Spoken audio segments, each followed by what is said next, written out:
Hi cooking lovers, നിങ്ങളോടൊപ്പം chef Anoop. ഇന്ന് നമ്മൾ ചർച്ച ചെയ്യാൻ പോകുന്നത് ക്ലൗഡ് കിച്ചനെ കുറിച്ചാണ്. ഇന്നത്തെ സാങ്കേതിക വിദ്യ ഉപയോഗിച്ച് എങ്ങനെ ഒരു ബിസിനസ് നമുക്ക് വളർത്താം എന്നതിന്റെ മികച്ച ഉദാഹരണമാണ് ക്ലൗഡ്. പല രീതികളിൽ നിന്ന് വന്നു ചേർന്ന ഒരു രീതിയാണ് നമ്മൾ ഇന്ന് കാണുന്ന ഈ ക്ലൗഡ് കിച്ചണുകൾ. ഈ ക്ലൗഡ് കിച്ചൺ ഇന്ന് കാണുന്ന ഈ രീതി രൂപം കൊണ്ടിട്ട് ഏകദേശം ഒരു 10-15 വർഷങ്ങളൊക്കെ ആയിട്ടുള്ളൂ. ഇതിന്റെ സാധ്യതകൾ വളരെ അധികമാണ്.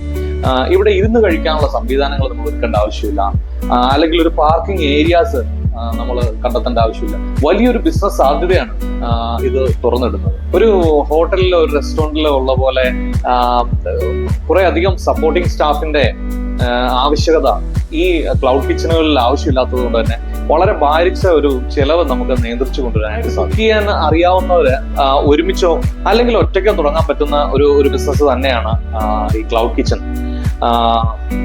ഒന്നിലധികം ബ്രാൻഡിനെ നമുക്ക് ഒരു കിച്ചണിലേക്ക് കൊണ്ടുവരാനായിട്ട് സാധിക്കും. അതേപോലെ തന്നെ ഈ ബ്രാൻഡുകൾ നമ്മൾ ഈ ക്ലൗഡ് കിച്ചൺ തുടങ്ങിയതിനു ശേഷം അത് നല്ല ഇംപ്രൂവ്മെന്റ് ആയി ആ ഒരു ബ്രാൻഡിനെ നമുക്ക് ഡെവലപ്പ് ചെയ്ത് പിന്നീട് അത് ഒരു റെസ്റ്റോറന്റ് ആക്കി ഡൈനിങ് ഏരിയ ഉൾപ്പെടെയുള്ള ഒരു സെറ്റിലേക്ക് അതിനെ മാറ്റുന്നതിന് വേണ്ടിയിട്ടും റിലേറ്റഡ് ആയിട്ടുള്ള എന്തൊരു കാര്യങ്ങളാണെങ്കിലും നമ്മൾ സ്റ്റാർട്ട് ചെയ്യുന്നതിന് മുന്നേ ഫുഡ് ആൻഡ് സേഫ്റ്റിയുടെ സർട്ടിഫിക്കറ്റ്സ്, അല്ലെങ്കിൽ പഞ്ചായത്തിന്റെ അല്ലെങ്കിൽ അതിനോടനുബന്ധിച്ച ഗവൺമെന്റ് ഓഫീസസിന്റെ ലൈസൻസും അതിന്റെ അനുമതിയും നേടിയെടുക്കലാണ് ഇതിലായിട്ട് ആദ്യമായിട്ട് ചെയ്യേണ്ടത്. ക്ലൗഡ് കിച്ചണുകൾക്ക് നമുക്ക് ഒരു വലിയൊരു സിറ്റിയോ ഒരു വലിയൊരു ടൗൺ ഏരിയ ഒന്നും ഇതിൽ ആവശ്യമില്ല. കുറച്ച് ഉള്ളിലേക്ക് കയറിയിട്ടുള്ള ഭാഗങ്ങളാണെങ്കിലും വളരെയധികം പര്യാപ്തമാണ്. ബിസിനസ് ഏരിയ നന്നായിട്ട് ശ്രദ്ധിക്കുക, ഏത് ഏരിയ ആണെന്ന് അതിനനുസരിച്ച് വേണം നമ്മളുടെ ഓൺലൈൻ ഡെലിവറി സിസ്റ്റം നമ്മൾ പ്ലാൻ ചെയ്യാനായിട്ട്. നമുക്ക് അറിയാം, ഗ്രാമപ്രദേശങ്ങളിലേക്ക് സ്വിഗ്ഗി, സൊമാറ്റോ പോലെയുള്ള ഡെലിവറി സർവീസുകൾ ചിലപ്പോൾ ഉണ്ടായിരിക്കില്ല. അങ്ങനെയുള്ള പ്രദേശത്ത് നമ്മൾ ഇങ്ങനെ ഒരു ക്ലൗഡ് കിച്ചൺ പ്ലാൻ ചെയ്യുമ്പോൾ എപ്പോഴും അവിടെയുള്ള ലോക്കലി, അതായത് പ്രാദേശികമായിട്ടുള്ള ഡെലിവറി ആപ്പുകൾ ഉണ്ടാവും. അല്ലെങ്കിൽ ഓണായിട്ട് നമുക്കത് റൺ ചെയ്യിപ്പിക്കാനുള്ള ഒരു കഴിവുണ്ടെങ്കിൽ നമുക്ക് അതിലേക്ക്. ഇന്ത്യയിൽ വളരെയധികം ഫേമസ് ആയിട്ടുള്ള വളരെയധികം ക്ലൗഡ് കിച്ചണുകൾ റൺ ആവുന്നുണ്ട്.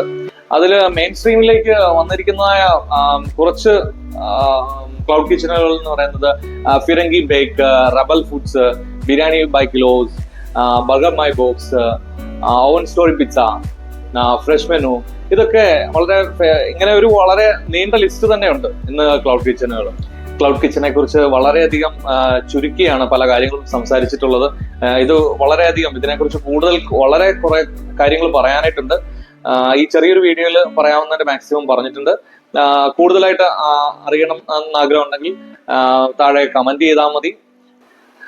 നിങ്ങളുമായിട്ട് പങ്കുവെക്കാനായിട്ട് പുതിയൊരു സബ്ജക്റ്റുമായിട്ട് അടുത്ത് തന്നെ കാണാം. Thank you.